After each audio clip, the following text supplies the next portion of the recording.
Don't go by the moss log. Jill flirted in a soup fog. You turn around in Laurel, you'll never come home. I could high step the rock bowl and drop in a King Cole. That's a mountaineer's hunt, son. Don't go it alone. Hemlock Rock is where I'll stay today. Whiskey's got me feeling frail.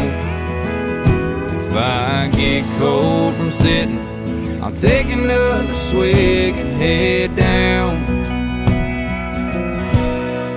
Cadillac Trail.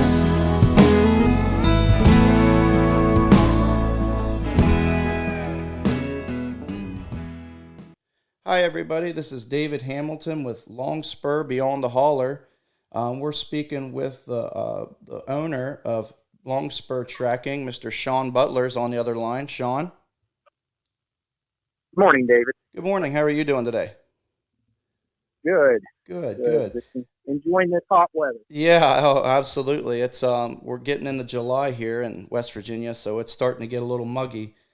I'm going to go over our sponsors real quick, and then we're going to have some interesting stuff we're going to discuss with you if you have some time. And we're going to just name the sponsors real quick here. We got Peanut Addiction with Mr. Sam McCoy from United States brand. It's a pure, has all sorts of minerals. It has all sorts of good stuff like that for your deer. It has minerals and everything. It's a pure attractant. We have Thorn Broadheads. They have they're American-made broadheads. They have different types of broadheads, fixed and mechanical, and you have turkey broadheads and all things like that. Then we also have Base Camp Coffee from Cumberland, Maryland. They have all your coffee needs, and you can order their stuff online. And actually, you can order everything online on our Instagram and Facebook page as well. Check them out. And then we have Still Hollow Spirits from Job, West Virginia. They're corn whiskey and different flavors of whiskey, I believe. And then we have Dan's Hunting Gear. They're from Sugar Creek, Ohio. They have all your hunting gear needs for your tracking dogs, rabbit dogs, bird dogs, and then they have some pretty good clothes and chaps and stuff like that for when you hit the woods. So that's our sponsors for this morning, and we're with Mr. Shon Butler again. We're going to talk over some things. We have bunch of pretty hot topics we're wanting to discuss. Am I right, Shon? Yeah, I mean it's a busy time of year, leading into summer, coming out of spring. Everybody's calming down from turkey hunting and running the woods, and then they're paying attention to these new pups. It seems like everybody gets them a pup in the spring, wants to train it up to be a tracker or a hunting dog, and this is a hot time of year to get them started. Yeah. And I think we're going to touch on the National Tracking and Shed Dog Registry. Right, that's what I was wanting to ask you a little bit about that. So you've been doing a lot of legwork for the shed hunting registry stuff. I mean, just explain to me and the audience a little bit about that, if you could. Right. Well, the National Tracking and Shed Dog Registry, that's another company that we own. I mean, okay. It's a for-profit registry. We register any working breed of dog. Okay, so it may not necessarily be a tracking dog. It may necessarily not be a shed dog. But as long as it's a working breed of dog and you are a person that works with dogs, we're not into show dogs or fluffy things like that. We're a working dog registry. Okay. As the name implies, it's more geared to tracking shed dogs. Well, one of the things that we've noticed over time, and actually we've talked with some of the major registries and tried to do some partnerships with them, is that you get a pedigree on a tracking dog or a shed dog, and I'll just use this for example. We'll talk about bloodhounds and labs. Okay. For example, bloodhounds. They're a tracking dog. A lot of people use them for man tracking. Some of them use them for wounded game tracking. It's nice where your pup came from. So one of the things you need to have on a pedigree is the testing the parents have had and the recovery of wounded game animals have had. Right, right. This is going to allow an owner, like I'm just using bloodhounds as an example. Say an owner owns a male and a female bloodhound.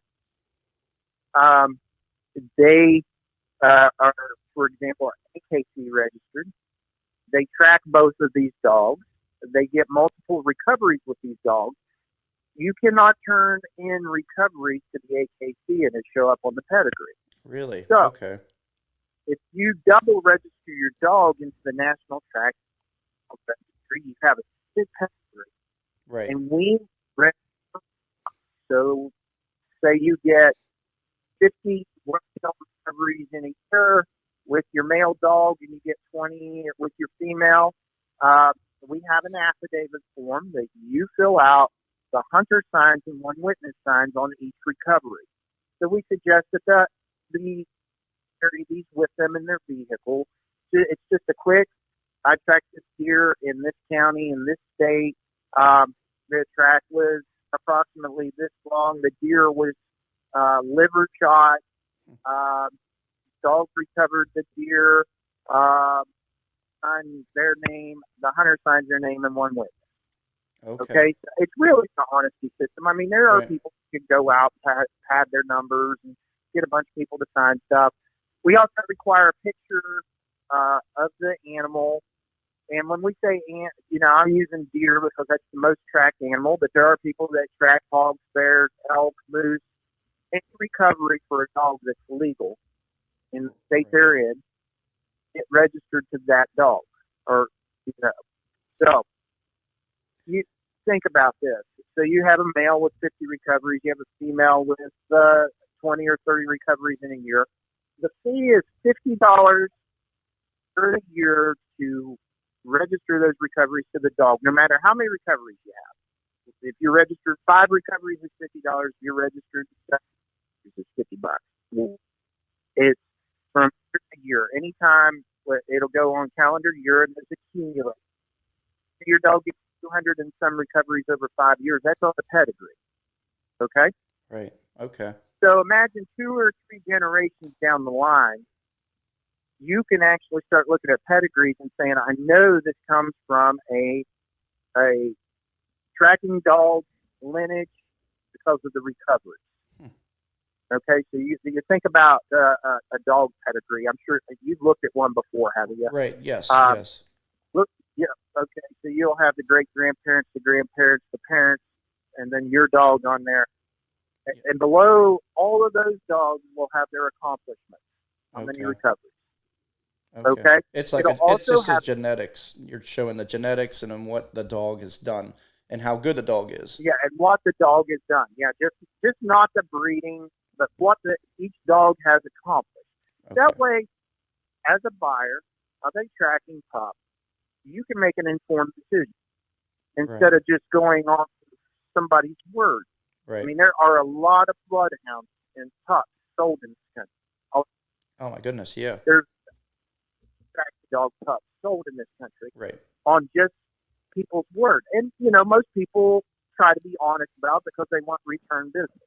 Right, okay? Exactly. But there are people out there that are just puppy mills or running backyard kennels and stuff that aren't being serious about it, that are just breeding for the money. And those are where you got to watch out. I mean, you can get a gem of a dog that way, but it's a shot in the dark. I mean, number one, you want to start with genetics and accomplishments. I mean, that's where you got to look.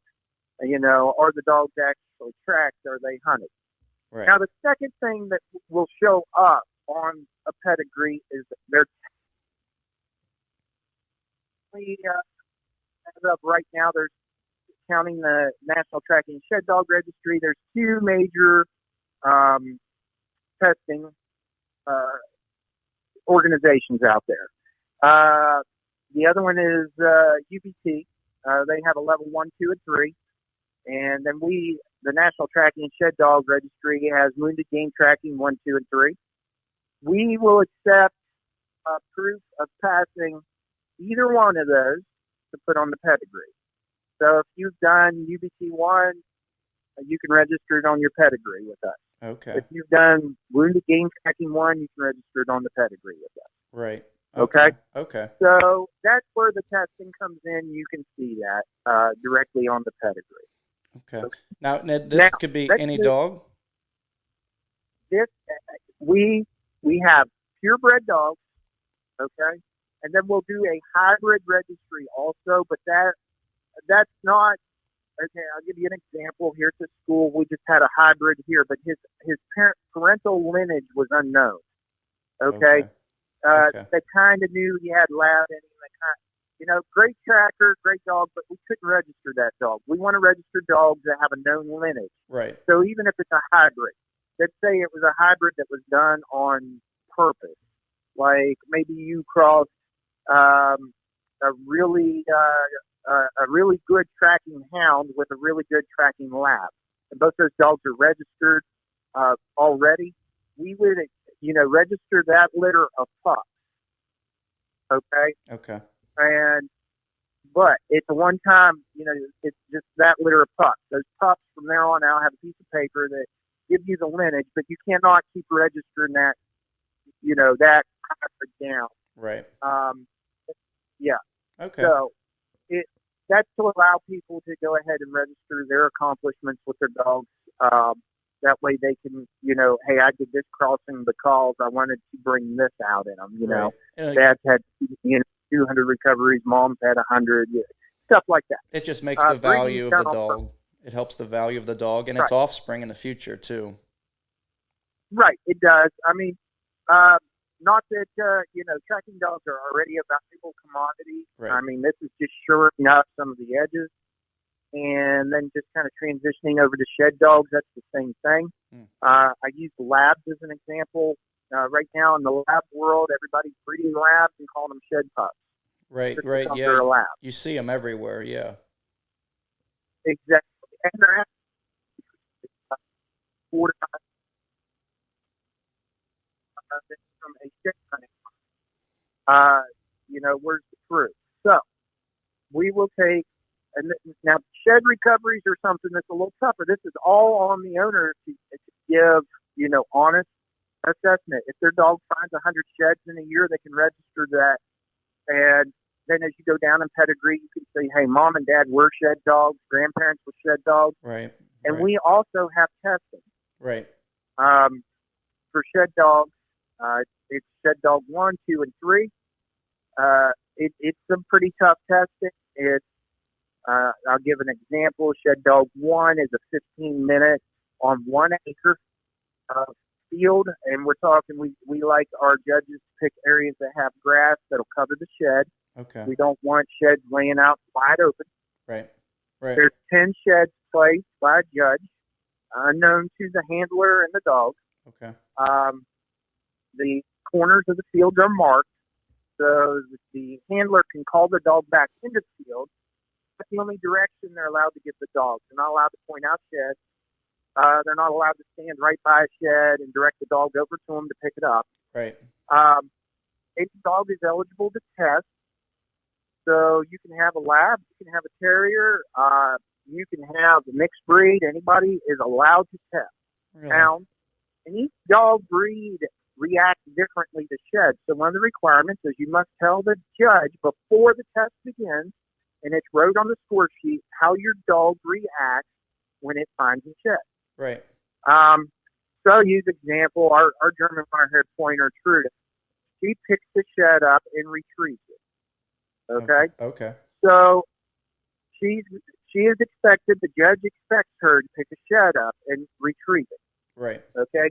Now, shed dog 1, you're a little more lenient with the young dogs. If they pick it up and bring it part of the way, that's a recovery. Okay, right. Okay, now as they get into 2 and 3, you're expecting a more polished dog, and whatever the handler says the dog does, it should be what it does. I mean, some dogs lay down by a shed, some breed point shed, and then you have some hounds that just absolutely just bay a shed.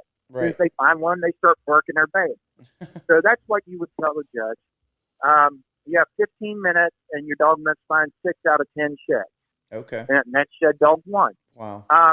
It sounds easy. We've ran it a few times here on the dogs trained, the dogs we've had here. Yeah. Yeah, I was gonna It gets say. intense. You start running out of time. 15 minutes is a short time frame. Right. But it's a good test to see if a dog is interested.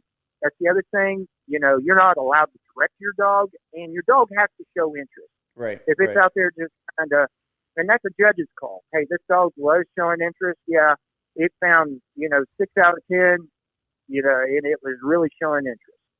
Okay. Okay. But and these are things that'll be judged. We'll have a group of judges, which we are training and putting together now. These are all qualified individuals that have tracked or shed hunted or worked with dogs for years. Right. And we're getting started. I mean, we'll have some field days here being announced pretty soon. Well, that's great. That's great to hear. I mean, that's a huge thing, especially nowadays. I mean, get the kids involved, everything like that, get families involved. I mean, it's more fun just finding the deer antlers and working with your dog and having family time. It's a great experience. Right, and to so many dog handlers out there, they want to go test their dogs. It's a showing that they put in the work. Right. Now, I believe, especially on these tracking and shed dogs, the ultimate show of putting in the work is animals on the tailgate and sheds in the back of the truck. Right. Yeah. I mean, the Instagram picture. That shows the work. Right. But there's a lot of people that want to test. They want to have that certificate, and now they get this certificate, that ribbon, the everything will be on. It'll be in order, and it's going to be interesting here. I mean, we'll figure out how good it's going by the amount of hate we get on it. Right. So Well, that's what I would say. It's all a test. It's all it's a learning process. I was wondering too. You guys are getting into some pups too. I heard, getting your training and getting into pups. So everybody's talking about looking at pups and seeing puppies, and it's just all over the place right now. Right. I mean, a lot of people have pups in the January through March time frame. So right now is about the time when everybody's picking up their pups from April through first part of June. And we deal with a lot of pup owners with the training school here. And, of course, we had a litter of Yawg Terriers back in February, and they were 8 weeks old in the middle of April. And most of them went home. We kept a female out of this litter, and we have a male here that will be going to South Texas in October. Oh, wow. He's here for training for the rest of the summer and into early fall. But, right now it's training time. And, I always like to touch base on that. So many people think there's a lot of magical voodoo with pups, but it's repetition. Right. And the first thing we work on with any pup is obedience. If a pup won't come to you, right. Yeah. if a pup won't sit and listen to you and take command, you're never going to get it to track or shed hunt or hunt at all. It's going to be a bad experience out in the field. And if you're going to be working with the public and tracking, you have to have a dog that can listen. Yeah, one that doesn't jump up on people. Some of these bloodhounds, when they mature out, are 100, 120 pounds. And if they're jumping up on hunters, it's embarrassing, and somebody can get. I mean, people, when they want to bring, it's going to be 6 months old or so by the time it gets here, I tell them, have obedience. Right. Yeah. Yeah. You got to get all that stuff. You got to get them trained for that, especially like you said, around people and everything like that. It makes it frustrating for the tracker if their dog doesn't just have its basic obedience training. They treat a dog better than their kids. I mean, they spoil them. They don't make them.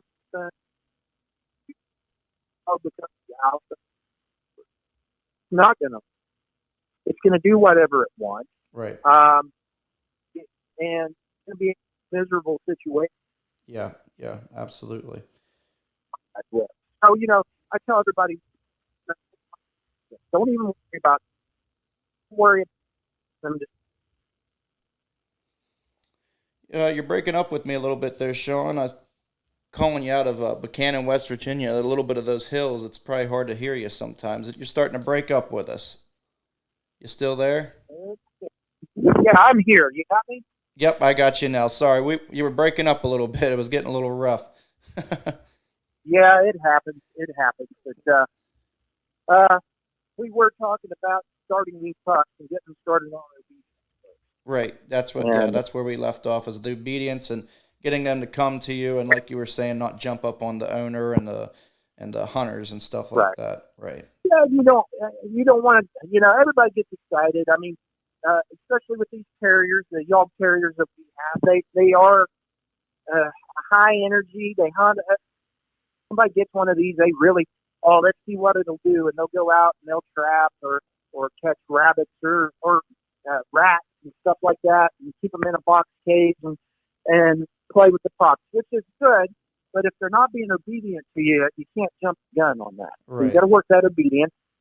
We put beep collars on them right away, small beep collars, and tell their names and beep them. That way, when they're ready to work, we can, put the Garmin system on them and beep them back from a mile away if we have to. So that's something we started on them right away at 8 weeks old. Now, is there anything the handler does with the pup at home, just like kind of like pre-training with their puppy, or that they just basically do the basics like you're saying? Everybody needs to do these basics. And then if they're looking at getting into tracking, the way we do it, and there's other ways to do it and introduce pups, but we like to do liver drag with pups. And that is just taking it to deer, beef, pork, bear liver, whatever kind of liver you have. We don't use livers. They have a little different scent, but mammal liver. We cut those in strips. Yeah, exactly, cattle. Right. We'll drag a strip of liver, and we start 10, 15 feet, let the 8-week-old puppy, trap that 10 to 15 feet in a straight line, find the liver, and eat the liver. And that was a question that I had too. I mean, how long are you able to store like blood like that? Because I mean, you were saying you can order it from a certain place and have your own blood for the dogs, but how long are you able to store that in the refrigerator or freezer? Well, I mean, we've had blood here that we've stored for a couple of years. Okay. And it's fine. But what we do is we freeze in between uses. Okay, so it's a freeze and thaw thing. I mean, blood, you can keep blood in the refrigerator for 10 to 14 days. Okay? Right. We go through a lot of it, so it usually doesn't last that long.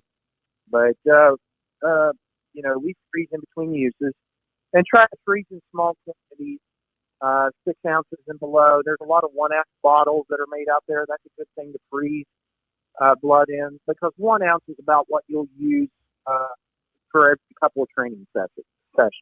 Okay. Okay. Right. So freeze it in an amount you'll use, or freeze it in between uses, and it'll last, and it works that way. So yeah, I mean, start these puppies on obedience, and then start them into simple tracking, like that.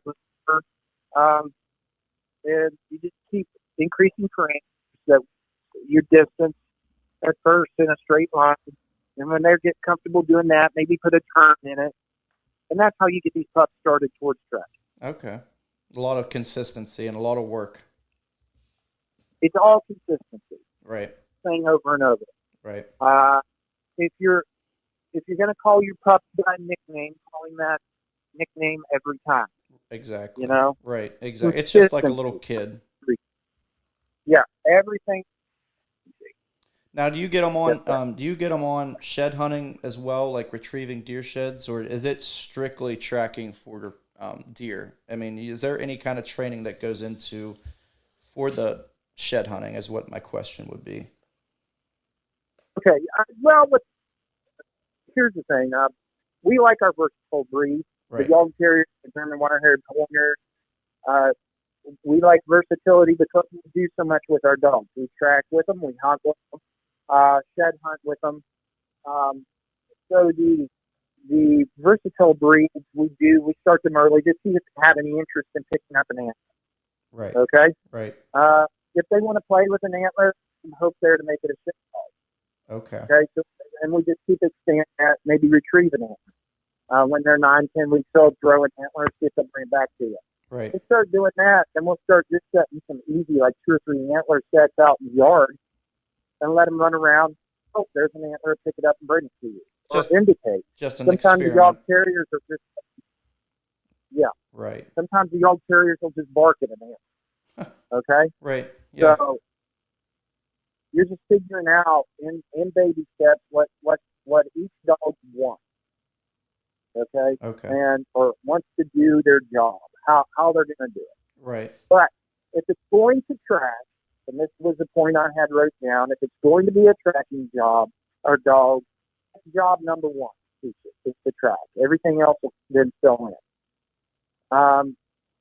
Falling back to our wire-haired pointer, I mean, we taught her to track first, and we're increasing her tracking. But she was introduced to tracking first. Then we started doing some retrieving. Then we introduced her to shed hunting. Wow. And now her next phase is, because she's showing she wants to point, we're going to introduce her to birds and start letting her point and start holding point and shooting birds over it. And on top of all that, hunting too, because you guys do a lot of hunting with them, with raccoons and stuff like that. Well, yeah, and that's the other reason we like versatile breeds. Right.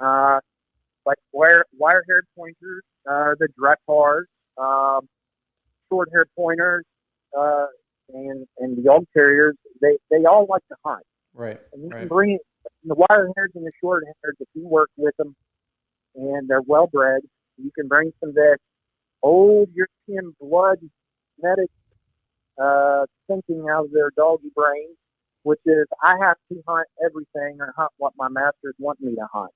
Okay. So, our wire-haired pointer, she might try to tree a raccoon at night and point a bird or retrieve a duck for you the next morning and then go recover somebody's deer that evening. Wow. I mean, Wow. well-rounded, versatile dogs. That's Yeah. what we shoot for because we do so much. I mean, we want our wire-hairs to be able to bay, hunt right with the dog terriers.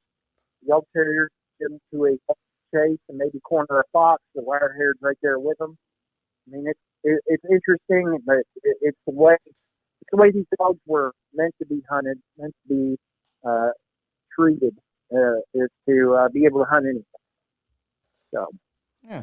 Well, that's good. I mean, there's a lot those dogs can do, and it's really impressive how much those dogs can do. I mean, they're an amazing breed. Like you said, they have the ability to do all that stuff is amazing to me. Yes. Yeah, I mean, the German wire-haired pointers and the German short-haired pointers have been very Americanized to just be pointing dogs. Right. Almost to the point where, I mean, even some national organizations that deal with those two breeds will look down on you for actually doing with them what they were bred and the breed was created to do in Germany, Right. which is to maybe, hunt European boars,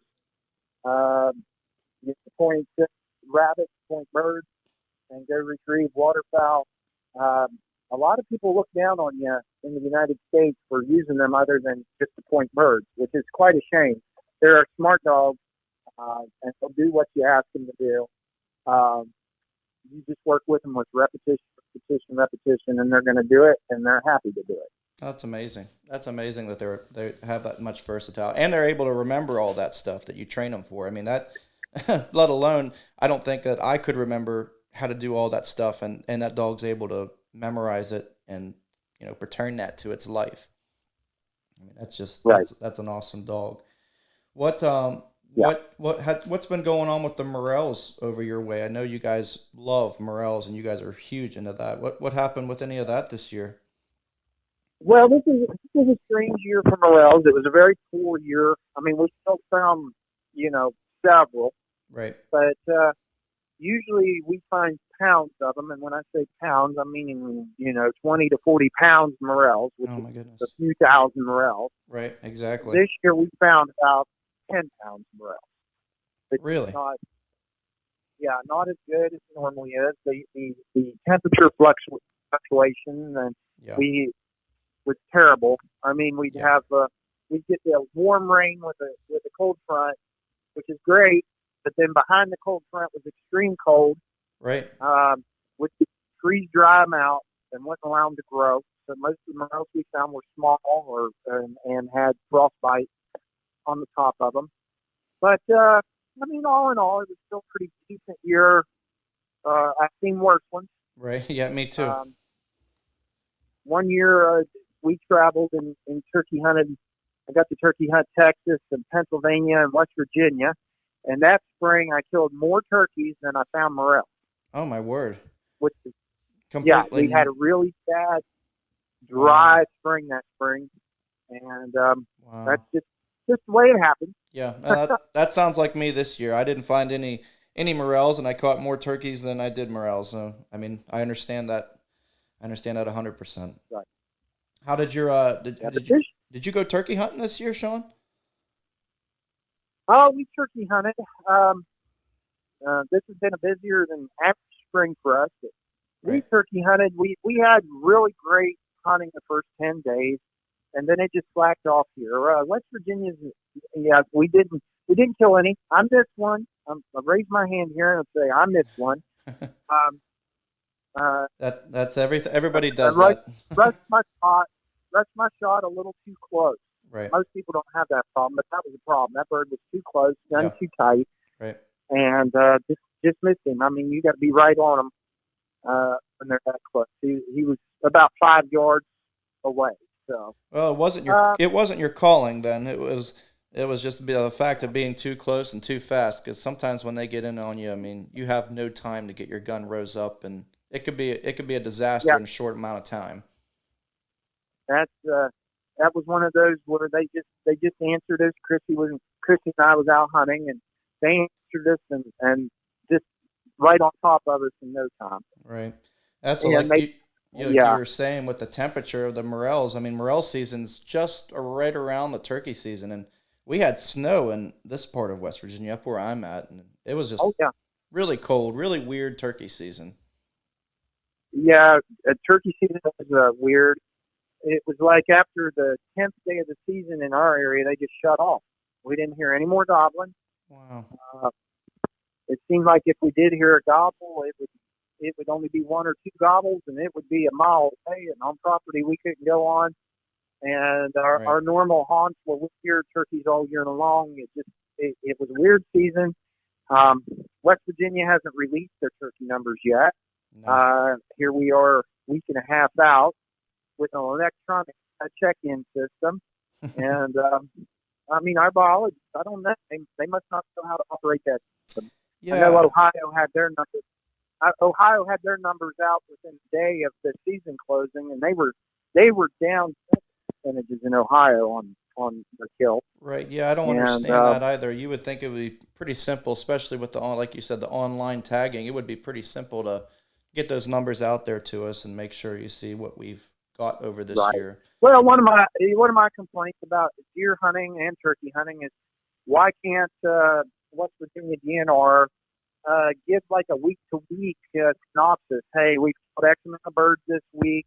We're at the same level we were last year, or we're below the 5-year average. Just week by week. I mean, they have that information right there at their fingertips now with this electronic check-in. Oh, absolutely. So absolutely, yeah. They should be able to. I'm a big fan of West Virginia DNR. They do a lot of good things, but there are some things, especially the wildlife resources section, drops the ball on. Yeah. And one of them is getting numbers out. And when you wait so long to get numbers out, you get a lot of conspiracy theories out there that people claim you put in the book. Right. So the best thing is just be open, honest, to get those numbers out within a day or two of season closing. Yeah, I mean that's what I do, and I shoot mine. I mean, you shoot yours in the morning. You look around for morels the rest of the later part of the morning. Take him home, breast him out. I mean, I call him in normally before I breast him out just to get it out of the way so I don't forget. And then just work my turkey over and have a great dinner that evening. Normally is what I do with my turkey. And this year it was a little weird. I mean, I could say the opposite the first 10 days here were rough. I mean, we didn't have as much Right. action. They weren't gobbling. It was the second or third week to where I really feel like West Virginia Right. on the northern panhandle turned on its hunting. Right. I mean, I heard way Yeah. more gobbles and everything than the first And week. you all's area up there in that northern panhandle, you're stuck right in between PA and Ohio. Now, Ohio season comes in at about the same time ours does, but PA season comes in about the 1st of May. Yeah, And actually, I the think times it I've does. hunted PA, that seems to be about the right time in that area. Right. So, Yeah. yeah, Well, I mean, our early opener probably killed you guys up there.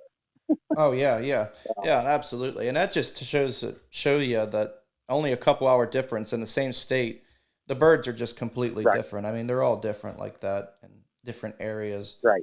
And I think Ohio did Yeah, Ohio do a limit? Like did this like one bird per person thing? I think also. I think I may be wrong on yeah, that, I'm but not for sure on Ohio's bag limit. I know last year they talked about dropping it from 2 to 1. right, Um, I'm not for sure. I mean, we're seeing population decline all over the country um, in turkeys. Now, I'm not just a hunter and a dog guy, and I'm also have a master's degree in biology and study this quite in depth as much as possible. But one of the things we've seen over time is definitely an increase in predators and a decrease in predator trapping and hunting. big time. Yeah. We also have had a decrease in good habitat for Yes, nesting turkeys. I agree, 100%. Something people have just put their time and effort into deer hunting, uh, scouting for deer, looking for that big buck, that they kind of forget to take care of their property and provide habitat for turkeys, which also you provide good nesting and brood rearing habitat. That's also helping the does have fawns Right, in good areas right. that are protected from predators. Oh, Uh, absolutely.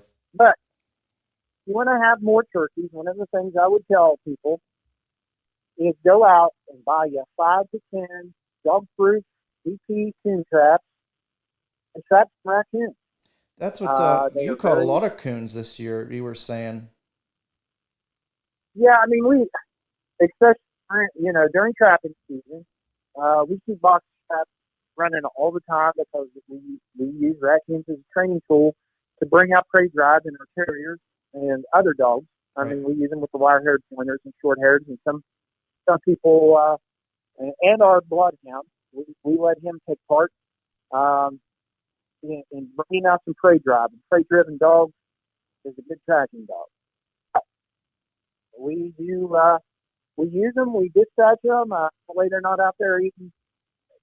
I mean, we have 2 or 3 reasons why we trap hens, and yeah. that's Turkey's that's one one of of them. them. That's protect the turkey. Right, and that's a And if you're a farmer out there, I mean, you got to watch when you're mowing hay as well because those turkeys and the poults they just love to go through that tall hay when you're right, mowing hay down. And that's what I'm always mowing right, hay. I'm and I know always them. looking. Right, and that's tough. I mean, yeah, and does Yep, use the hayfield. yep, I know farmers are wanting to maximize that protein value in hay. You want to get it cut before it starts browning out or heading out real big. right. Um, it's usually right now this time of year, June 1st time frame. This is when the poults are starting to hatch. The hens will get them moved out of the hayfield. The then are the big things because they'll bed right there and let you run right over them. I know it's tough that way, Oh but yeah, some farmers, they like I say, I understand they rush the season. They want to get 3 cuttings in a year, so they'll cut in May yes, if you got the weather, yes, yes. and that can be deadly on turkeys, Oh my, real deadly. big time. I mean, and like you said, they just lay there. You don't see them. You don't have that minute to just stop the tractor and let them go on their way. I mean, they're they're an Right. instinct animal that they're always being hunted, and their job as a baby is to just be still. Right. Yeah, and that's But what. Yeah, yeah, so we'll just hope for some good dry weather here. That'll help the poults. Let's hope for a good hatch. We need 2 or 3 years of good hatches, but right now it's a predator and habitat thing. It's in the eastern U.S. And Yeah. if we don't improve that, these turkey numbers are going to stay where they're at or lower for several years. Right. Yeah. But Definitely. it'll be nice to see the West Virginia kill, and hopefully when you and I get together on another podcast coming up, we'll have the West Virginia kill, and we can just touch base on it real Yeah. quick. Yeah, that'd be great to see the numbers and everything. I know a lot of people in our group have killed some nice birds this year, and a couple people have killed doubles. I mean, so. Yep, and we've, of course, some of our guys were using corn broadhead Yep. Yeah. to kill some of these birds. So, Yeah. I mean, it turned out great. I mean, it was a good hunting season inside the Longspur family, Right. and we had one hunter down to our camp from Maine, and he killed a really nice bird. Really. I mean, there were birds killed. Yeah. Yeah, he killed a really nice one on the first day of the season. That's So, great. That's great to hear. Yep. So Yeah. there were birds killed. We didn't get it done, and that was, like I said, partly due to the shooting. Right. So, Right.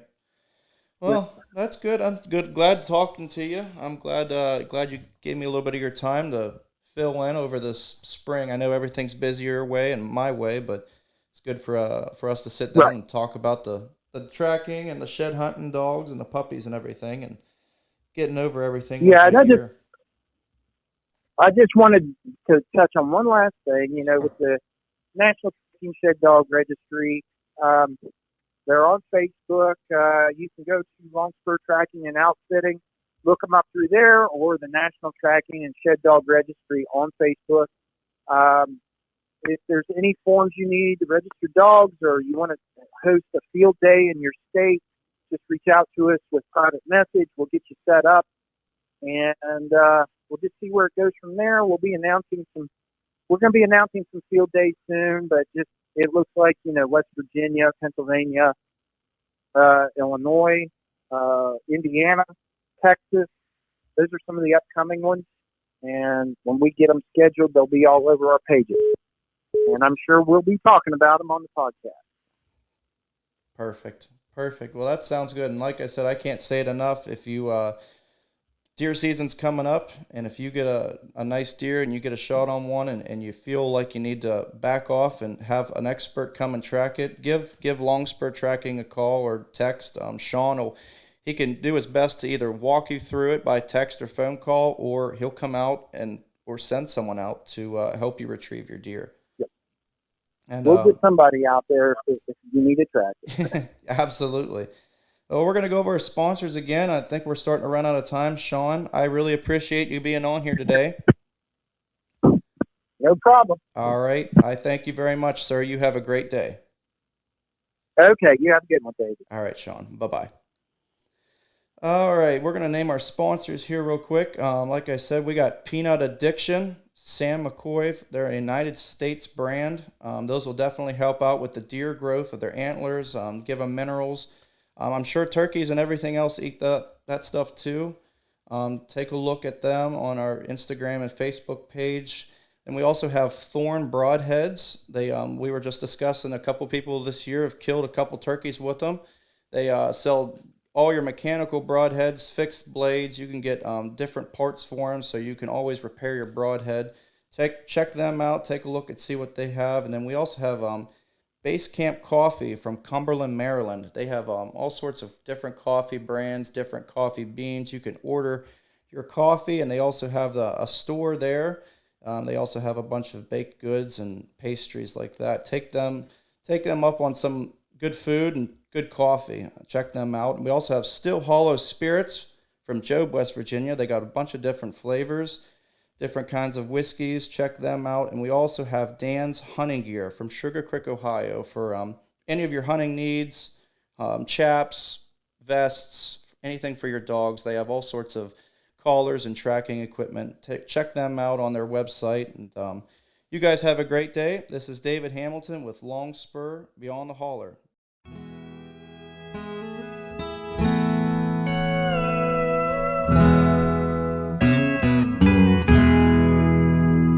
Don't go by the moss log.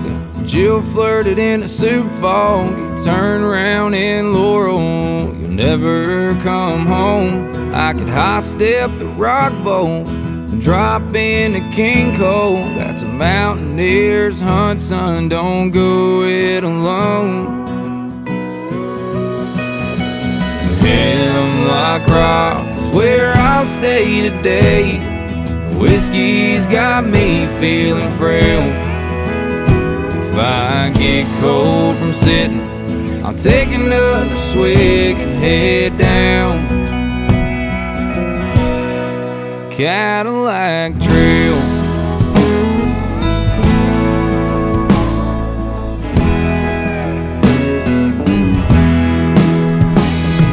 There's always a big rack on top of Beach Flat. I've tracked them in circles till the nights came on. There's always a dandy at the bottom of Gandy. The ghosts of old Red Creek, you swear they're all gone. Hemlock Rock is where I'll stay today. Whiskey's got me feeling frail. If I get cold from sitting, I'll take another swig and head down Cadillac Trail.